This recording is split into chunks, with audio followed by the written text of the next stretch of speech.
do it live. Fuck it. Do it live. I'll write it and we'll do it live. Fucking thing sucks. Okay, it's a live show for this week. All right, so we got Mike, he, him. We got Nick, he, him. Bryant, he, him. Nat, he, him. Steve, he, him. And Ward, he, him. All from various shows. How's everybody doing? What's going on? Yo. Very good. Good. What's up? So tonight we got a couple things. I'm gonna hand it to Bryant first, and you have a book review of like a Posadist sci-fi book that you read. Yeah, that's what I call it. I don't think the author intended it that way, but that's my takeaway.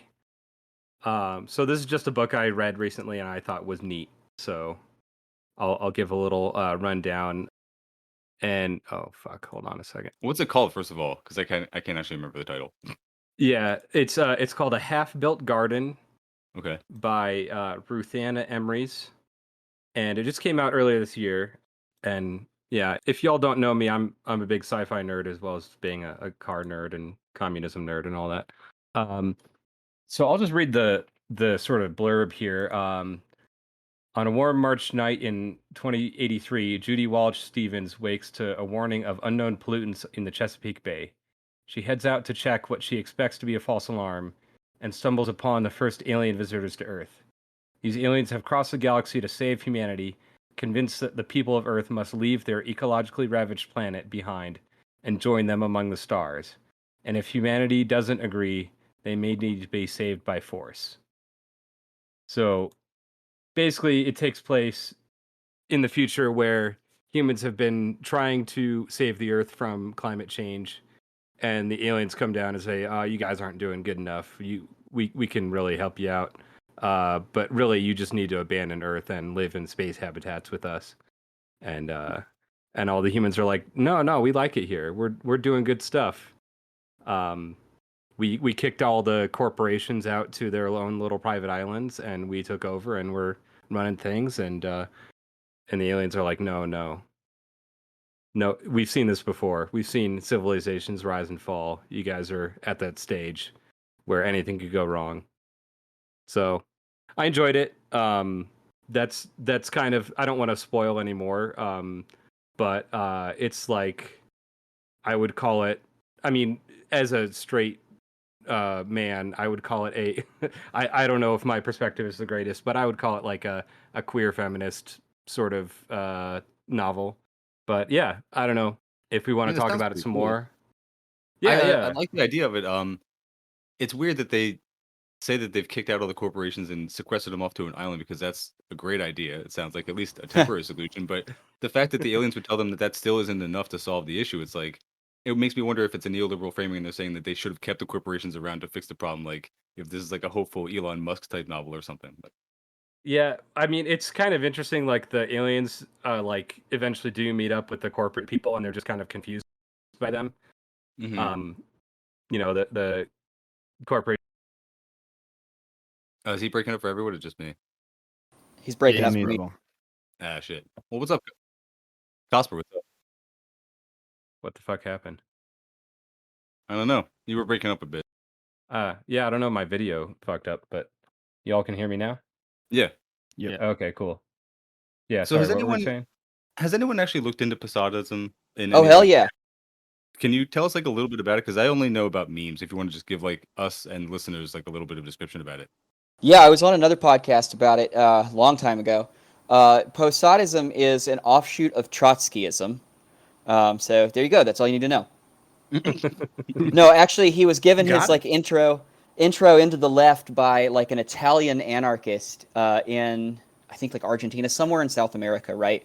Who was like a shoemaker that took him under his wing, and he basically then took these like leftist ideas to one of the internationals, and I think it was the fourth one where they kind of broke into the two like warring factions, the latest one, and he had like a big falling out with the Greek communists, and he then like tried to develop this like sort of a teamwork framework is the best way I can put it, with Che Guevara, because Che wanted to nuke the U.S. and he thought that was a great idea. Holy shit. But like in his main writings, basically the whole idea is that capitalism is, because it's the hoarding of resources, it is the main cap on scientific progress, right? It's the reason we can't make scientific progress advance fast enough for us to get to the stars or to survive in space. Thus, if any aliens were to come down and visit us, they must have overcome capitalism, logically, for them to be able to marshal all their resources in a way that advanced their society to the point where they could have that sort of space travel. Thus, if they show up, we should ally ourselves with them. That actually kind of makes And sense. I mean, that's pretty much the main tenet of Posadism. I mean, he wrote so much in the freaky sex cult that he also started. Oh no. Yeah, yeah. But that's That's a like cool the episode. number one takeaway that you really need to know. I guess Yeah. like the freaky sex cult stuff aside, I mean, just think about how quickly the USSR went from being feudal to the stars, right? Yeah. Like, so just Yeah, to exactly. that point.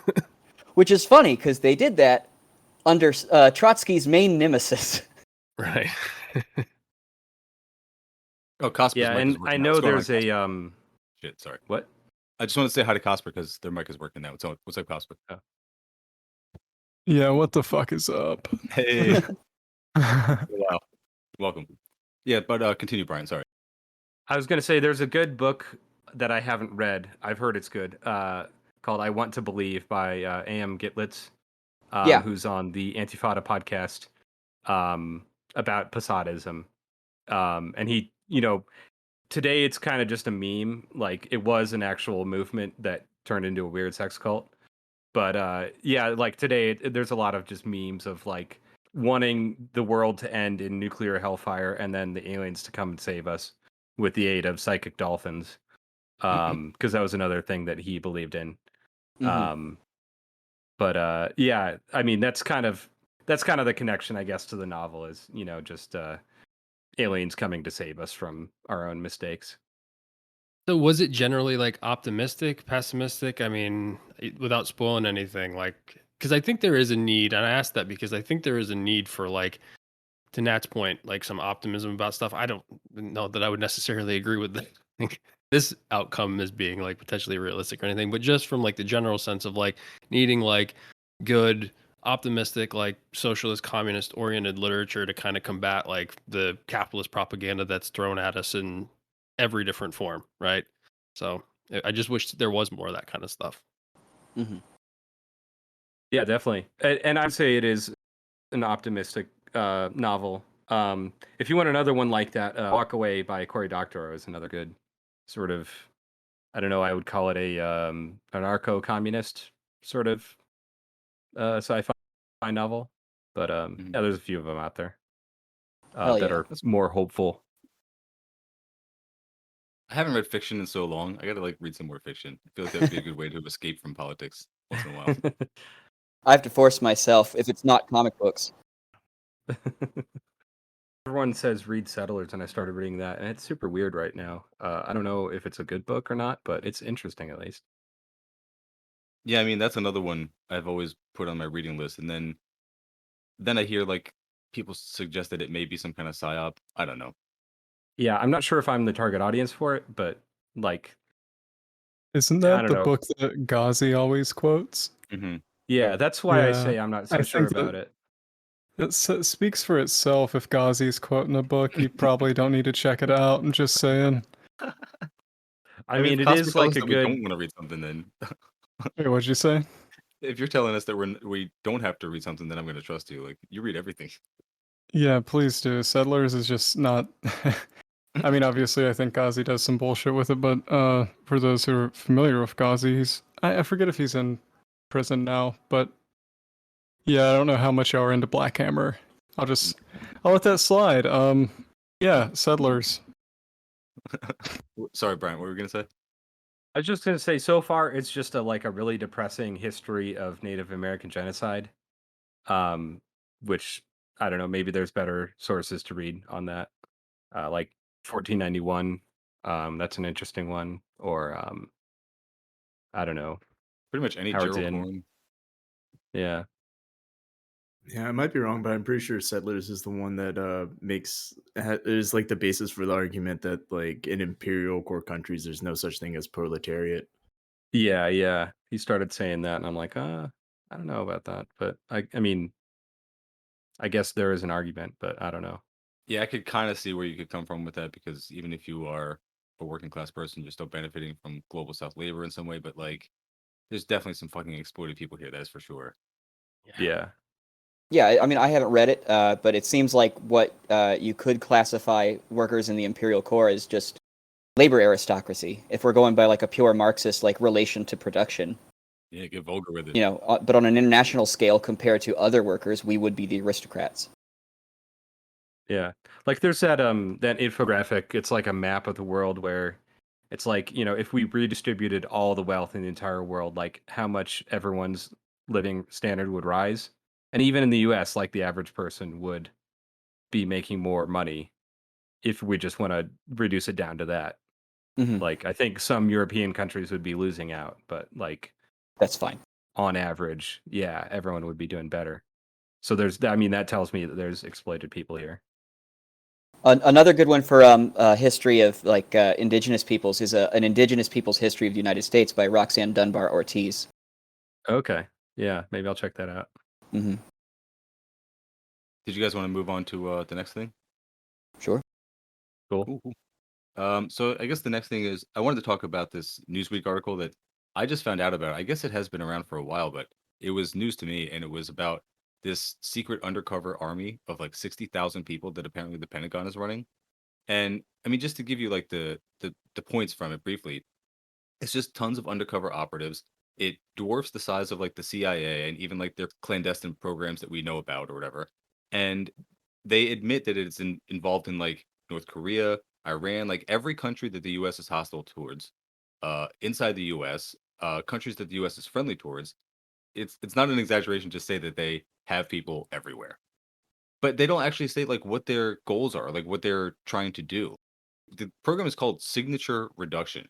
And reading through this article, which is very long and still very vague despite how long it is, they have interviews with people, they talk about vaguely what they are trying to do, and it seems like their entire goal is just to mask their influence. They want to influence things and they want to make sure that no one knows that they're influencing things.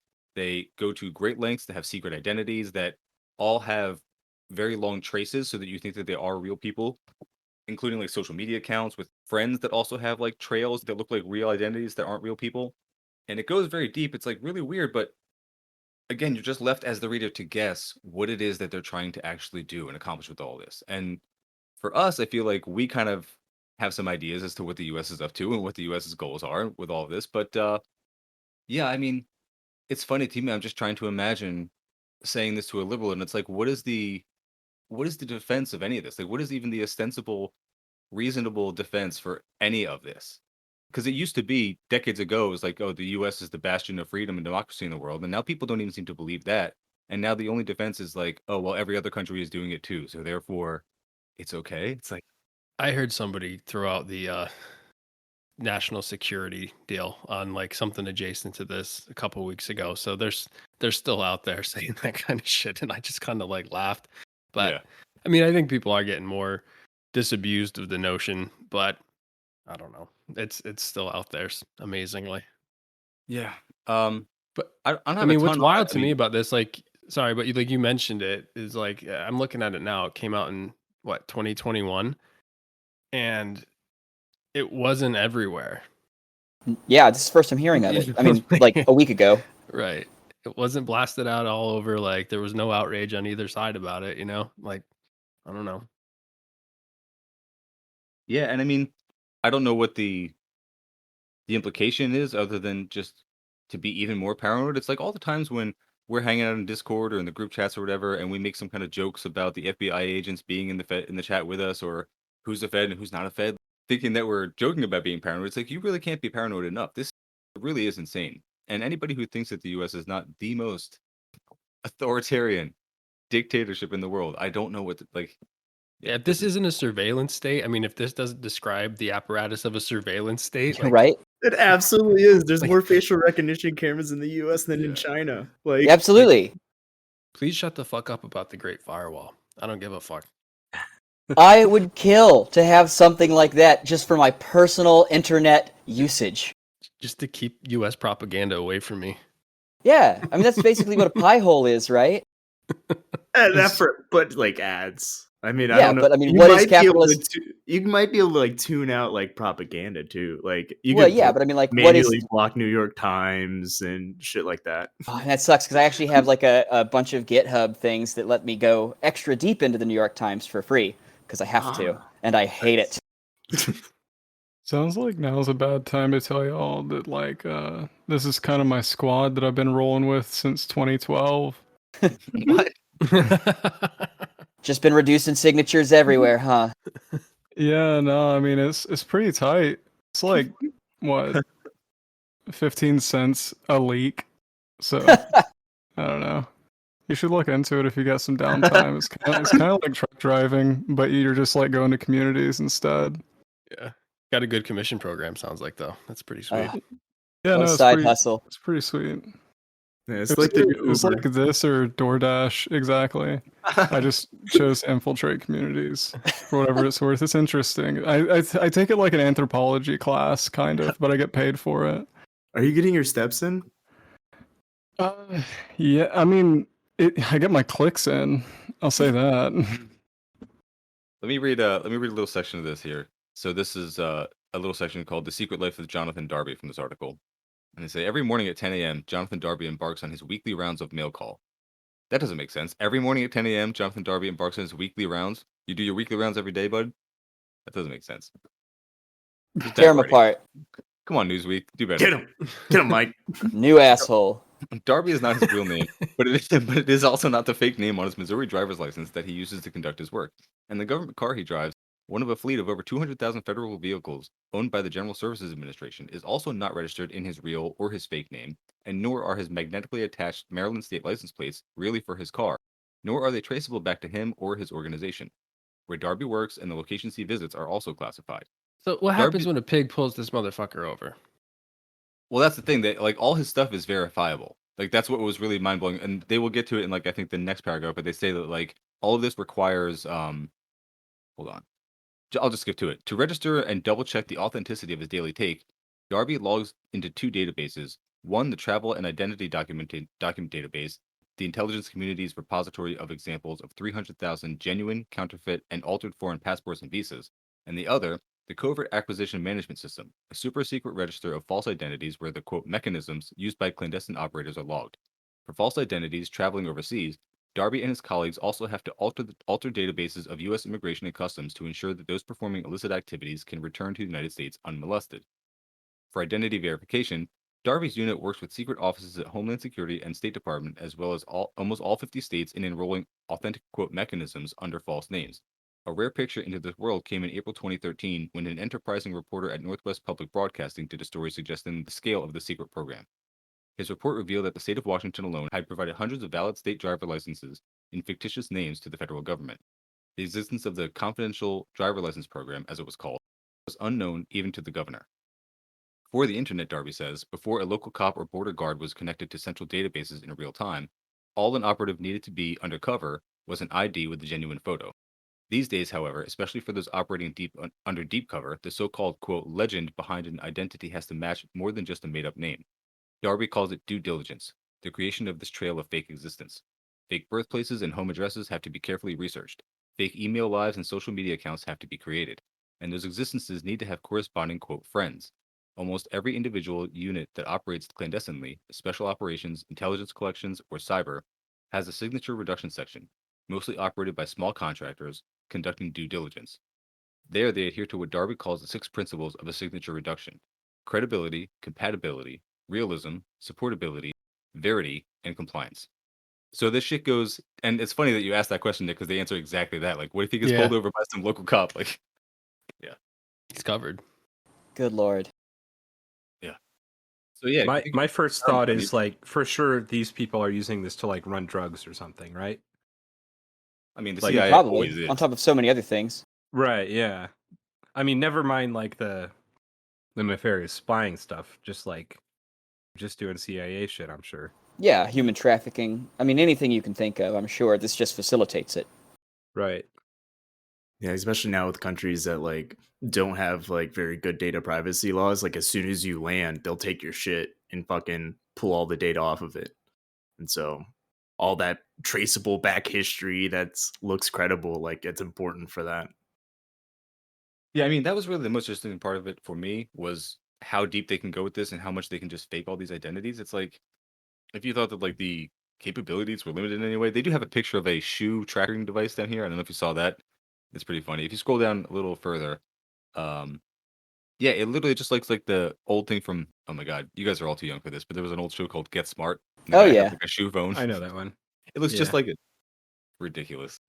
I mean, it's just a testament to how much they want to keep all the actions underneath, like below the view of the public generally, right? Like whether it be proxy wars, whatever they do, but like they've just leveraged intelligence and technology to like the maximum extent to make sure shit stays under the radar as much as possible. You know, Mhm. and that's how they continue to well, it's part of how they continue to manufacture consent for all the bullshit because people just don't know about it. And when it comes out in a friggin' big report, we still don't we still don't hear about it.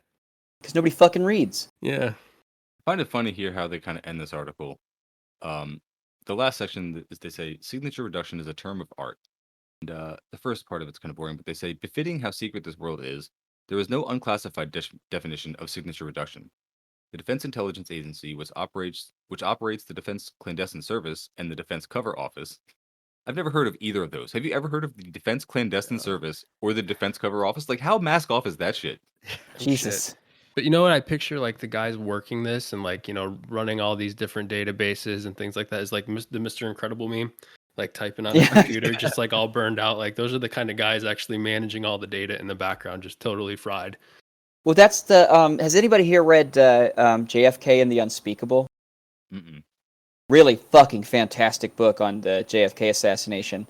But there's a section, and I'm not going to go into the details, but he breaks down all the different like daily tasks of the people in various intelligence communities, and like we're talking like in the 60s, so it's literally like data input people, like secretaries and stuff like that, and people who would sign signatures on documents and just hand them off to somebody else at a different office, and how atomized that is, so that nobody in the chain understands the big picture, right, and can form like a moral coherence of what it is they're actually involved in. Like the mundanity of evil, right? Mm-hmm. There's a philosopher named Rod Rickman. I don't know if y'all are familiar with him, but he basically says one of the complications of postmodern, or I guess the informational era that we have, is that there are too many options and too many configurations at which we attain to like diametrically oppose while also intaking the exact same thing that we say we're against in such a way. What he's saying basically is that like you have a swath of different information systems that give you various different truths, and in such a way there's too many truths to believe in, not the old case of there just being one. Yeah, I mean, now you can kind of pick your own narrative of reality. You can cultivate one depending on your social media bubble if you like. Oh no, what have we done? Are we only Marxists because we found like some pages that we liked? Well, it's like that tweet that was going around saying like there's no more time travel movies. It's all just multiverse shit because there's no agreed upon past or future. Oh shit. That never even occurred to me. I never would have Mhm. thought of that. Wish I could take credit for it. Oh, let me finish up this. I was reading the last paragraph of this. I forgot. So they say that they say signature reduction is a term of art, one that quote individuals might use to describe operational security or OPSEC measures for for a variety of activities and operations. And so they don't have an official definition of this. They just kind of give you an idea vaguely of what it would be. And in response to Newsweek queries that point out that dozens of people have used the term to refer to this world, DIA suggests that perhaps the Pentagon can help. But the responsible person there, identified as a DoD spokesperson, said only that, quote, as it relates to human operations, human intelligence, signature reduction is not an official term, and that it is used to describe, quote, measures taken to protect operations. So it's literally just to cover their asses and hide themselves. And the next paragraph was kind of boring, but they do end it kind of funny. This kind of reminds me, Ward, you'll remember, of like Acoustic Kitty or any of those other debacles The last section was called Get Smart, and I think they mentioned skilled spying. Your audio is shit. What the hell? What happened? Like, was it bad for anybody else? Yeah. Yeah, it was. Okay, all right, cool. It wasn't just for me. Yeah, your audio was shit. All of a Brett, sudden like but- that? Yeah, it's just like as soon as you said like the get smart thing, which by the way, that's not at the end of the article. There's like a shit ton more. But Oh, well, fuck off. but yeah, your audio just sounded like shit. And Is it still or not? no, No, it's good good. now. Go ahead, start over. Fuck. I guess I'm editing now. God damn it. I was gonna All say we're gonna have to edit this one. Just leave it in. Fuck it. In May 2013, an almost comical incident, more reminiscent of Get Smart than skilled spying, Moscow ordered a U.S. Embassy, quote, third secretary by the name of Ryan Fogel to leave the country, releasing photos of Fogel wearing an ill-fitting blonde wig and carrying an odd collection of seemingly amateurish paraphernalia. 4 pairs of sunglasses, a street map, a compass, a flashlight, a Swiss Army knife, and a cell phone. So old, one article said, it looked like it had been on this earth for at least a decade. It's like a shit version of the Americans. You ever seen that? I never you saw ever that seen one, but I show, heard The it was really good. Yeah, I mean the show's good, but it's like it's like shit versions of that. The international news media had a field day. Many retired CIA people decrying the decline of the tradecraft. Most of the commentary opining how we'd moved on from the old world of wigs and fake rocks, a reference to Great Britain admitting just a year earlier that it indeed was the owner of a fake rock and its hidden communications device, another discovery of Russian intelligence in Moscow. I hadn't even heard about the fake rock. Did that make news too and I just didn't hear about it? I think the more intriguing thing to me is that they're like fascinated by the fact that something can last more than a decade. Like that shit's right. so fucking crazy. Oh yeah, you were right. That wasn't the end of the article at all. Word. Damn it. Yeah, like check out this fucking sick ass Chinese intelligence phone that was given to a American military intelligence officer. Where the fuck did it just go? Yeah, it Oh my was God. it was a Samsung phone so sophisticated that when the FBI cloned it, they still couldn't find the hidden partition that was on the phone. Mallory had to show it to him. Hell yeah. Pretty sick. They got this guy down here at the bottom. He this is the dumbest shit I've ever seen. He looks like Freddy Krueger, but dressed up as like a off-duty cop. It's literally just like a mask that he's wearing. It's like a latex mask that makes him look like a horrible burn victim. And then he's got just a baseball cap with sunglasses on it. He's got a polo shirt, and he just looks like a Fed that had a really terrible accident because he fucked up at the, I don't know, molesting children secret fraternity or some shit. Like, That's so fucking funny. There's a And that's famous supposed to be to- Kickstarter. Oh, sorry, I didn't mean to interrupt. well, I guess that's just supposed to be to keep him off of facial recognition cameras, but whatever. Sorry. Oh, I was just gonna say that just reminds me. There's a famous Kickstarter of some guy who was like he was like a security guard in his like day job, but he designed like a weapon gauntlet glove with like finger knives and shit, and like he put it on Kickstarter and it looked like a child's drawing, and he wanted to get this made so that he could like it's like a self-defense device. Oh, no. That's just what that reminded me of. That Shinzo Abe joint. Yeah. Oh, you know what I will share? This was the top comment on that article on Newsweek website. So this guy says, Jim Bob says, the author, William Arkin, is a former military intelligence analyst who had a top secret clearance under the Carter administration and the first part of the Reagan administration. Arkin was fired from his position and was stripped of his security clearance after providing a list of all the American nuclear weapons located to an intelligence officer from the Soviet Union. Yo, fucking air horn time. That's base as Nice. fuck, dude. Mhm. That's tight. I would encourage every U.S. intelligence officer to Second. wait. I gotta edit more. I can't leave that shit in. Yeah, I mean, I trust this guy. Jim Bob is a trustworthy source on the comment. No, I section. mean, I trust William Arkin. I don't know Oh, about okay. Jim Bob. But Jim Bob goes on. He says the Reagan administration struggled with the decision whether to try him for treason or not. Ultimately, it was decided to quote just release him from service in disgrace. The administration feared that a public trial would give him a pulpit to divulge more top secret information to our enemies. Yeah, that's what he's gonna do. Like at the trial, I don't know. Later, Arkin publicly released a list of all the American nuclear locations as well as all known Soviet nuclear locations. He's like, you should have killed me when you had the chance. They're like trying to drag the mic away from him in the courtroom as he's just listing off numbers. Yeah. And then Jim Bob wraps it up. He goes, he has authored several books like this article that takes a few facts and combines them with conjecture. He even worked his way into a job with NBC News. One thing is perfectly clear about the author. He hates everything, all caps, about the United States Armed Forces, the organization who relieved him of his duties and threw him out of the Army. Yeah, cool. Nice. Hell yeah. Hey, same. Actually, some guy Felix I just saw now responds to him and says, he hates everything about the United States Armed Forces, and that is a reasonable position, as what has the military done since World War II?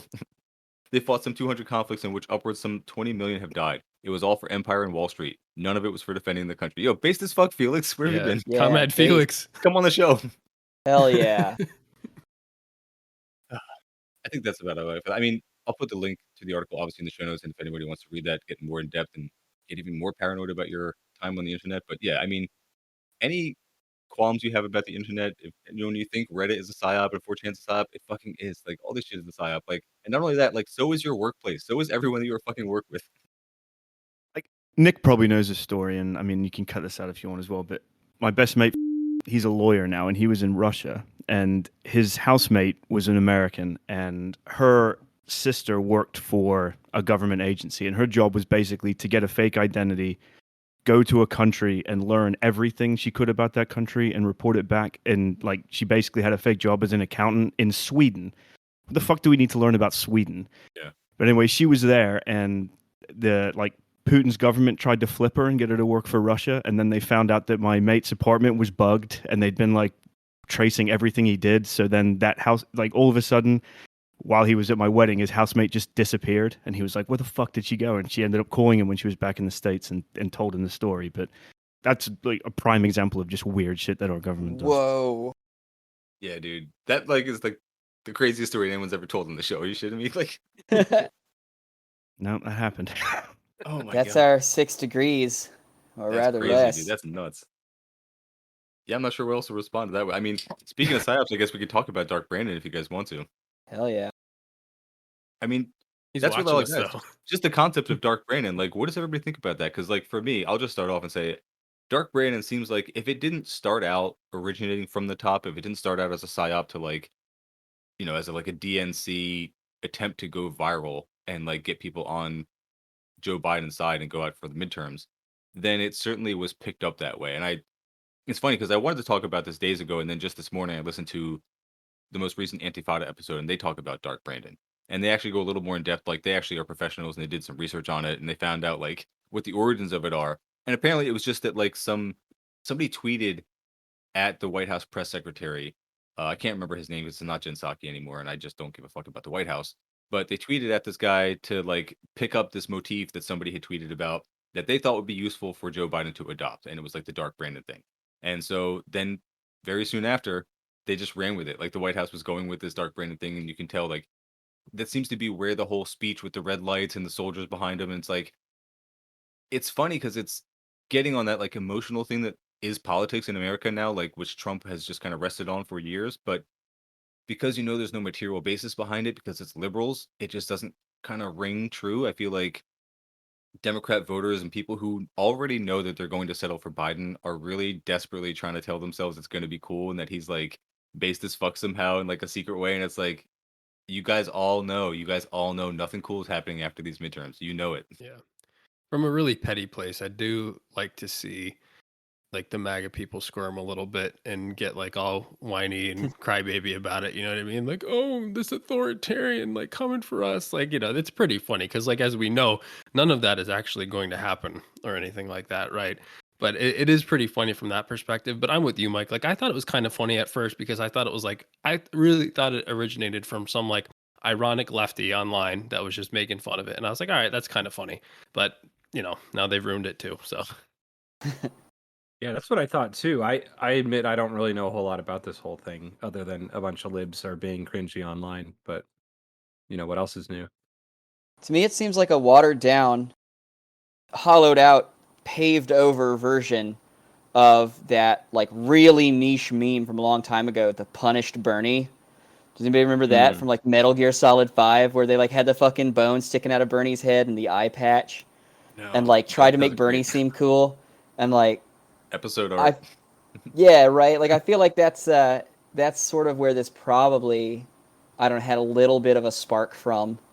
To use the terminally online term, I am terminally online, so there's a good chance that nobody else noticed that, and this is wholly separate from it. But it's just what I we're gonna bring it thought to at everybody. first. That's definitely going in the show notes at least. But I do want to kind of point out, since we do have Cosper with us, Cosper, you pointed out Blue MAGA like 2 years ago, at least. Like you were one of the first people to point out this was going to be the direction that the libs were taking when Biden was in office, was to do like a blue QAnon or just like a Yeah, make America great again, but from the quote unquote left. Feels weird that being so long ago, but yeah, I don't know. It was really nice to see Joe Brandon up there. Is all I gotta say, and he regained like my confidence in him again. So he's definitely getting my vote in the upcoming election. no. I'm really scared of fascism, and I just don't want that to happen here. You know, it could happen here. It's a crazy thing about it. They never tell you that fascism is like under your nose, but God, if you just don't vote for Joe Brandon. I mean, could you imagine the U.S. turning fascist? That would be like fucking awful. If we had like police just like murdering people in broad daylight in the street, if we had like concentration camps with a bunch of people of color in them, if we had like more people in prison than any other country in the world, if we had like a globe-spanning empire of 900 military bases to keep everybody under our thumb, could you imagine if the U.S. turned fascist? That'd be fucking crazy. In a Imagine if deep they like, surveillance state that Yeah. monitors everybody domestically and internationally. I mean, or come on, on a more basic level, imagine if they cared about corporations more than us. It would be cool though if they did like some Hunger Games shit with it. Like if they were gonna do some like, oh, you can sacrifice yourself and be like Katniss Everdeen and like bring victory to your district. I would be down, I guess. You know, What a way to go. One thing I've always said, like on our podcast, like when we're talking about like foreign interventions and shit like that, is that if you start hearing the words freedom and democracy, and this is an original take either, but like run the fuck away, like run in the other direction. And like we're hearing a lot about democracy and freedom again. So maybe we just Yeah. need to start applying that logic here as well. Yeah, he did tweet just the word democracy. What the fuck is up with Yeah. that? Like, I think It's Trump thinks fucking we're better. country. If there's like a think tank that's like the Center for Progress and Democracy or some other like, you just know that they're up to some shit. Like, Yeah. Mhm. Yeah. The really cool thing about democracy is whoever promises the most shit wins. So I like the system. My favorite joke about the think tanks is that the more insipid the title, the worse they are. Like the one that's the Institute for Policy Studies has funded like, more murderous campaigns than like any other, something like that. yeah, Just exactly. studying some policies, bro. Just studying those policies of murdering people, which are very effective. They find. Yeah. It's like the Institute for Good Things and Peace is like The fucking puppy murdering factory.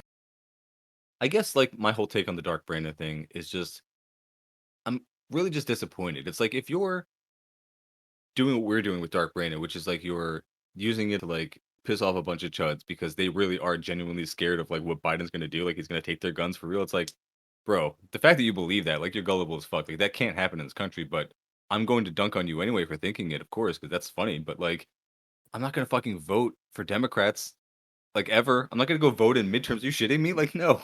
No. Get the fuck out of here. But like I will definitely meme fucking lame lib shit. Like that's only useful for owning like people who are so brain poisoned that they actually think that Republicans have their best interest, Yeah. Right.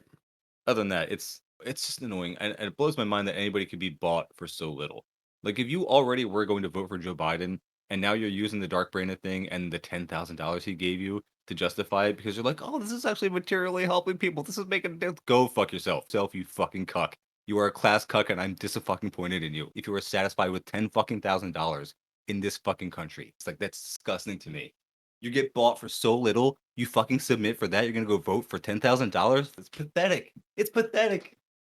It's like I was talking about it with someone last night, and it doesn't fundamentally change the structure of the system. It doesn't address the problem. In 5 years, the people are going to be in the same exact position. Like the people that have like $90,000 worth of debt. Okay, we knocked 10K off the principal.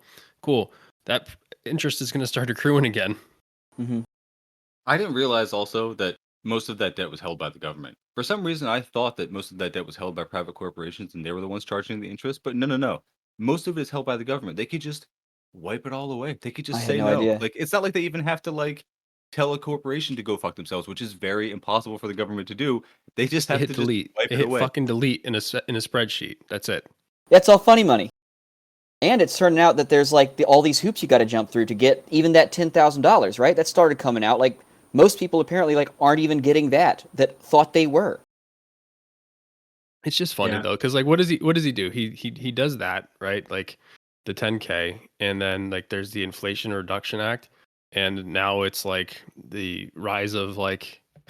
I mean, I've literally seen some of the chuds posting like memes comparing like a stance that Brandon took like this, and it was a photo next to Hitler. Like, are you fucking kidding me? Like, are you fucking kidding me? That's not the IRA I want. Yeah, that too. I mean, the Inflation Reduction Act, like everything has been half measures, everything has been means testing. It's as we always expected it was going to be. There was never any other possibility from mainstream Democrats. That is all that they can possibly do. But yeah, if I were to be generous and imagine a world where Brandon wrote off $10,000 of debt for every single person, no hoops, you just get an email and $10,000 is knocked off your debt. And then if you are under 18, you get $10,000 for going to go to college prospectively.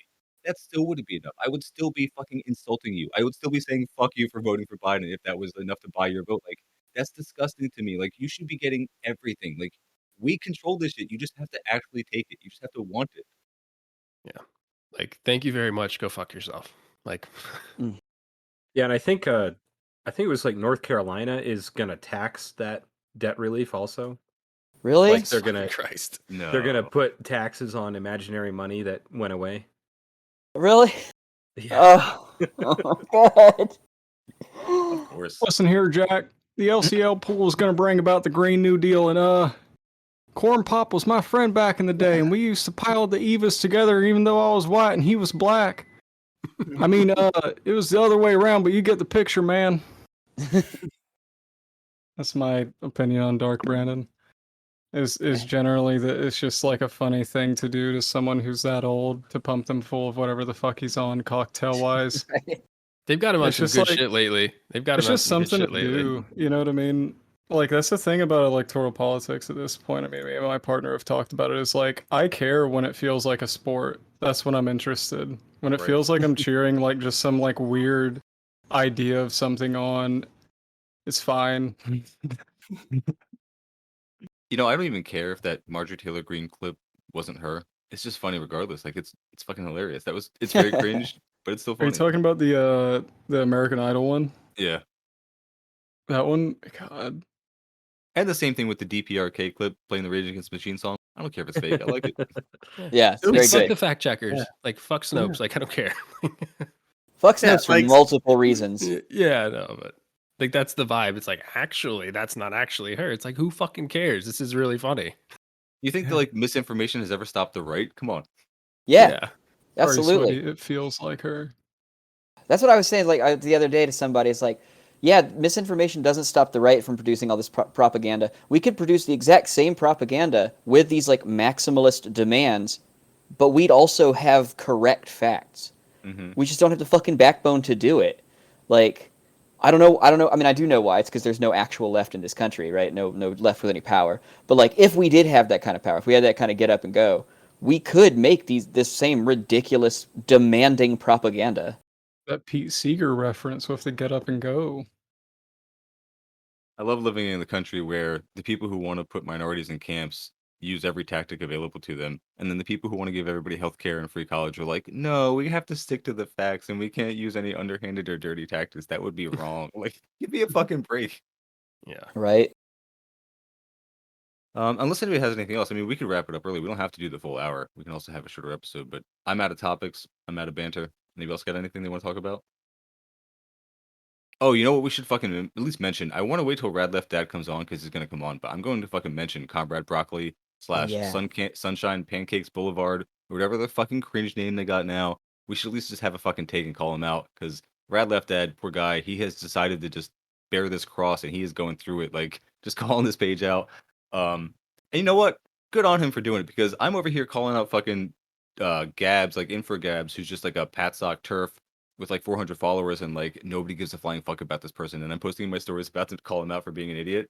And he's actually going after this page who has like somehow 100,000 fucking followers and is an admitted pedo. This person, that's what the drama is all about. I should actually state what the issue fucking is. So this past week, this person came out on their Instagram stories and says like they're a pedophile.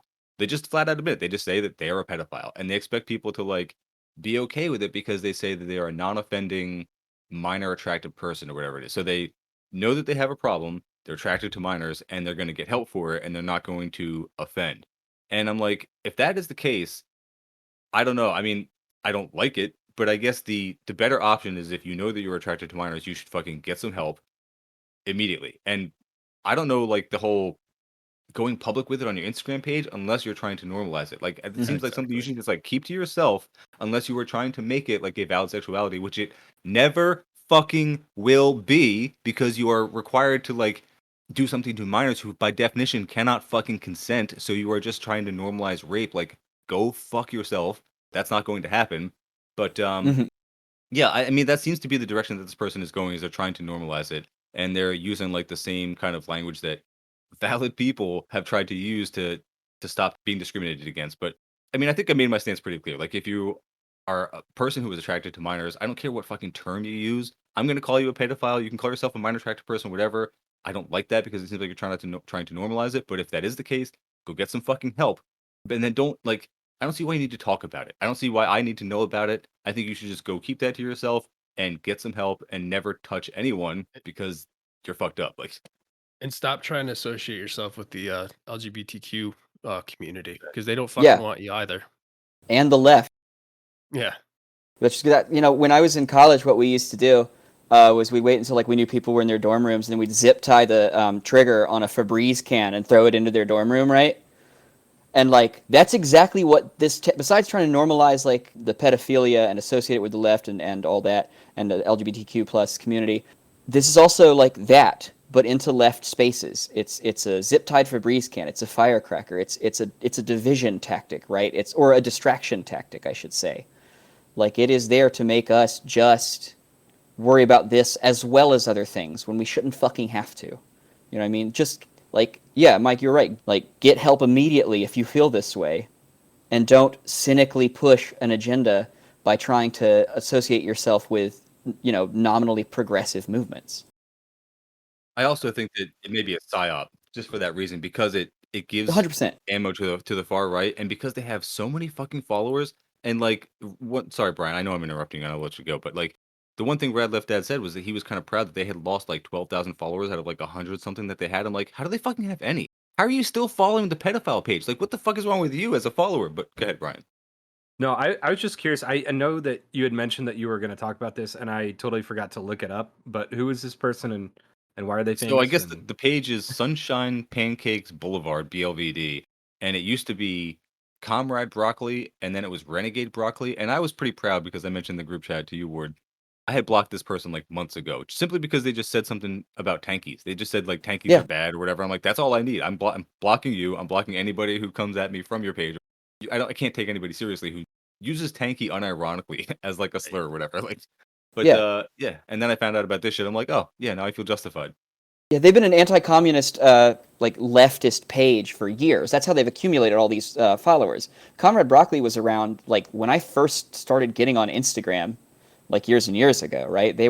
I saw people that I knew from Birmingham that were sharing their shit all the time, who were definitely like they understood the problems that everything is happening and none of the solutions. They were afraid of the solutions. They thought the solutions were all so bad, anti-communist. You know what I mean? Like, and that's deliberate. I think psyop is absolutely an appropriate term for this. It's probably Special Agent Darby.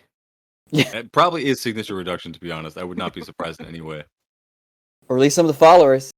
Yeah, absolutely. I mean, because what is the point? Like, I can understand if you're trying to say like, oh, I have this problem, and we should like talk about this problem so that like other people know that if they have it, they can come forward and they can go get help instead of like not getting the help they need and then possibly offending. It's like I can totally understand that. So go to a fucking support group. You don't need to like ruin your leftist Instagram space with this and like introduce this toxicity that again only gives ammunition to the far right who thinks that we are all fucking pedos secretly anyway. It's like Hmm. because they don't listen to our show, they don't listen to like real Marxists, they listen to like whatever was taken from a right wing rage bait outlet, like Libs of TikTok or something, that was selected and cherry picked to put in front of them and make them angry. So anything that you give them fuels that. So don't give them more stupid shit like this. Like keep your fucking pedo shit to yourself and go get fucking help, you sicko. Like fuck. Yeah. Speaking of pedos and sickos, I just wanted to comment on your ANCAP debate that you guys did because I know you kind of went in with like the attitude of like trying to, I don't know, radicalize people just by exposing, just how shitty these people have. Like, come on, say what you want to say, and then let everybody know just like where you're coming from, right? And like Yeah. I told you, Mike, but like I did send it to a couple of like my more progressive liberal friends, and they were like, honestly, like this might not be a bad tactic because these people sound fucking awful and their ideology sounds awful. Like one thing listening to that, the way that they kept going back to, oh, like you need to prove this. I'm like, why the fuck do I need to prove to you that humans should have the basic rights to their human necessities housed? Like, what the fuck do you want? How do you want to prove that? Like, I don't know what you're saying. Like, we can't even have a conversation if we're starting on this basis where like we can't agree on some level to that, and you're requiring me to prove that out like based on some like invented fucking economic system. It's wild to me. Yeah, I mean, can I just real quick summarize some of the shit takes that they had, because this is going to go out, I guess, on other people's feeds. So if you haven't heard, we just recently did an episode where we debated some people. We debated this guy Prax Ben, who has a big TikTok following, and this other guy Liquid Zulu. They came on our show. We talked to them for 2 hours, and in that 2 hours, we talked about a variety of topics. And this guy Prax Ben, I think, stuck to a mostly neoliberal line. Was able to keep the mask on the whole time. Sounded mostly reasonable, except for a couple things. Liquid Zulu, on the other hand, oh man, he is a treat. And so his takes on abortion were that you should fix it with artificial wombs, so that like women should be allowed to evict the fetus from the person, has no right to depend on them for sustenance. So they should be able to evict it, but they should not be able to kill it because that fetus doesn't deserve to die. So it should go into an artificial womb, which are already used for cows, and they're just not regulated for human use. The government won't allow it. So again, this is an example of the government screwing up a good situation with their goddamn regulations. And so they want to create the baby matrix of artificial wombs. And then I asked him, well, what happens to these babies when they're in the artificial wombs anyway? Because they may not get adopted. And he says, oh, well, then if after a certain amount of time they aren't adopted, then they will die. But at least then they had a chance. I'm like, and everyone that I've relayed this to in my real life has said the same thing immediately. Like, well, what about the kids who are already in orphanages? What about the people who already need to be adopted? And then, of course, he had to bring up the baby market. And he already went there. He didn't even, no prompt needed. He already said the disabled ones would be worth less than the potential athletes in the future. So these guys have great takes just overall. And I almost didn't want to talk about it this week. I've been going Sorry. really, no, it's fine. I'm glad that we have a couple minutes to wrap up at the end, but I've been going at these guys in their Discord. I purposely said to Zulu, I'm like, hey, do you have a Discord I can go in and get ganged up on by your guys? He's like, why would you want that? I'm like, dude, this is fun for me. I love this shit. Like, you guys say horrible things all the time. You guys just out yourselves as the worst type of people. And so I went in there, and honestly, I think the error is that I prompted all these guys to begin with by saying, please come on my show and defend capitalism. And I wasn't specific enough. I should have told them to defend capitalism in practice, because they're only doing it in theory. None of these guys have a single capitalist project, past or present, that they're really willing to stake a claim on and defend wholeheartedly. And so I don't know what to do with these guys. I think I just have to treat them like anarchists, basically. Who are they quoting for their theoretical underpinnings of capital? They're like Hoppe at the moment, it seems like. Hoppe? Yeah, they're terrible, man. Weren't they like part of like that Mises Institute or some shit like that? Or Yeah, one they're of, like one of them Mises and was? Rothbard and I think Hayek too, maybe. Oh, yeah, Hayek, Mill, etc. So they're utilitarians? They just, I'm in their Discord and they keep harping on a prioris. They just want to get like a philosophical, like consistent Oh, grounding for everything. tell them to please come to my lecture on Kant then, because I'm actually covering a priori knowledge in general. Hell yeah. And that's hilarious that they want to know about. I mean, that's the funny thing is that God, that is so funny. Asking for proof of anything is just the funniest shit in general when you're trying to have a conversation with somebody. As someone who is I don't want to say like chained to, but like I can't escape the philosophy department of my school. Anyone who like, because I don't know, I have various things that I think, and whenever someone asks for a proof of such a thing that I think, it depends on the person, but these people absolutely sound insufferable, I guess is the long story short type of thing. If they're asking about a priori knowledge, then why? Like, do you know what a priori knowledge is? I actually don't. Could you explain it? Because I'm trolling these people and I don't even know what a prioris are. A priori knowledge is a Kantian transcendental empiricism, or form of empiricism, which is Of course. classified through things. Yeah, I know, right? It's so fucking easy and simple. Come on, sweaty. No, it's more like so you have my example I always give is you have people like Galileo who gather information and knowledge through observation and synthetic understandings, which is to say experience, right? That is what is called a posterior knowledge. But a priori knowledge would be more so like Isaac Newton, someone who gathers knowledge through mathematical abstraction deduction. You don't have to have any experience within the field at all, but you can in advance gather classifications and categories as Kant would on subject matter.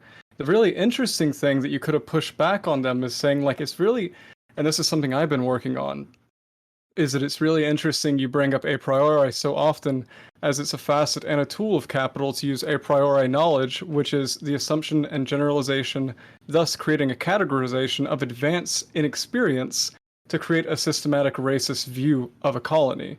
Because a colony is created through an advance precipitation of an observer.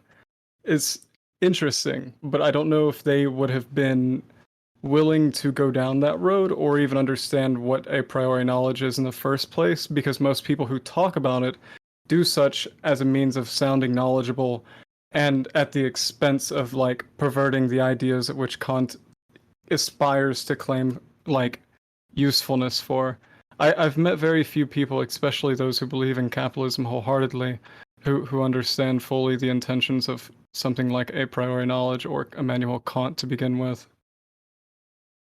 Cosper, I have a question for you. Hit me. Is it true that Kant never left more than 17 miles of the place that he was born? I don't know the exact number, but he never left his hometown. Mm-hmm. Is the best way. Great. He died a virgin. Never kissed a woman. He was on the no-fap shit. Sperm retention. That's why he's so smart. We can all aspire to that. Retroactive Yeah, same, virginity. right? I've lost my ability to be as smart as Kant, sadly. I was actually glad that you brought that up, Nick, because it's been on my mind, and it is definitely fun to talk about. Did anybody else listen to it? Did anybody else have any commentary on it? Yeah, I did listen to it, and I just, basically what you all said, like, they didn't really have any coherent things to say. It's all just, in this fantasy land, our ideas might work, but we don't really have anything for the real world. That's What- pretty much what what dr- it seems like. What drives me nuts is like, they claim to read history and, they claim to be versed in these different theories, even like opposing theories. Like, the one guy said that, he studies Marxism, Leninism a little bit as if like to try to understand it. But like, okay, you've done that and you still can't grasp the importance of the state with the development of capitalism. Like it blows my fucking mind. Like that is just a fact of history. Yeah. I mean, it saddens me from the sounds of it for them not to have mentioned Smith at all. I think of the like capitalist thinkers, he's like a fun one for me. I really like reading him. If you ever want to see some good like private property shit, check out Adam Smith. That's all I'm saying. He had some great stuff to say about landlords that I like. I mean, there are definitely some select quotes you can pull from Smith that make our points for us, but I keep arguing with them and say, when has this system you're defending ever actually worked? When has it happened? Or how do we get there from here? And they really don't have a whole lot. And I think that that's kind of sad. And I think we should be pulling more of them to our side. And I'm hoping that we will because, yeah, I mean, basically they just get on and they talk about this fictional utopia that they could have. But then every example that they describe in that quote unquote utopia sounds horrific. They describe like the most awful shit that Baby markets. yeah, like baby markets and artificial womb, and like none of that sounds good for anybody. I think you guys should come on my show every single day to talk about your awful things that you think people might want to hear, and then you will bring more and more people to the tank side. Like, please continue to do this. I appreciate it. Thank you. There's like weird lolcows. Lolcows? Yeah, know what a lolcow is? No. You ever heard of Chris Chan? Yeah. No. Yeah. Chris Chan is a lolcow, for example. That's too much of a reference to get into right now, but yeah. No, I mean, we got to wrap it up anyway. We're at an hour, but unless anybody has anything else, we can wrap it up there. No, there's just one thing I could leave us on just to sort of tie it back to my area of expertise. There's a Batman Elseworlds story where he's in Nazi Germany and he has to flee the country after saving the life of either Hayek or von Mises because that's what the writer understood as being good What? and progressive. Oh no. Oh, well, that sounds like a good note to end on. All right, well, this was fun. Hey, Cosper, thank you for joining us. Yeah, no problem at all. I ended up just finishing my honors thesis or not finishing, but I expedited a draft tonight, so I'm a little free. Nice. Congrats. Well, I will put the link to your Kant lecture in the show notes because that's going to happen on the 13th, right? Every week I'm fucking lecturing Kant. Oh, hell yeah. Cool. And then everybody else's links to all the podcasts will be in the show notes. So please check out everybody's links. All right. Thanks again, you guys. Take care, Thanks, everybody. everybody. Yeah. Thanks, Thank you. guys. Have a great night, everybody. Bye.